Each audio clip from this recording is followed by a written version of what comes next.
તારીખ 5/2/2018 રોજ મહંત સ્વામી મહારાજ સિંગાપોરથી મેલબોર્ન જઈ રહ્યા હતા. સ્વામીશ્રીએ 9:22 વાગે એરપોર્ટ પર પહોંચી સમય થતાં સિંગાપોર એરલાઇન્સના વિમાનમાં સીટ પર બિરાજ્યા. થોડો સમય હોવાથી સાથે મુસાફરી કરી રહેલા હરિભક્તોને મળ્યા.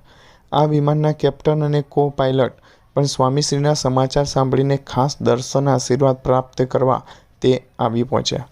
વિમાન ઉપડવાનો સમય થઈ ચૂક્યો હતો ત્યાં જાહેરાત થઈ કે ટેકનિકલ ફોલ્ટને લીધે 1 કલાક મોડું ઉપડશે. તેથી સ્વામીશ્રી ભોજન તેમજ થોડું વાંચન કરી વિમાન ઉપડે ત્યાં સુધી બેઠા બેઠા આરામમાં પધાર્યા. પણ થોડી વારે સમાચાર મળ્યા કે ટેકનિશિયનો અને એન્જિનિયરો મથી રહ્યા છે, હજુ વધુ વાર લાગશે. તેથી સીટ પર જ બેડ બનાવી સ્વામીશ્રીને વ્યવસ્થિત પહોંચાડવામાં આવ્યા. પ્રશ્ન હલ કરતાં 1:44 વાગી ગયા. આમ લગભગ 4.5 કલાક વિમાનમાં બેસી રહેવું પડ્યું. કોઈ પણ કંટાળી જાય, પણ સ્વામીશ્રી એકદમ સ્થિર હતા.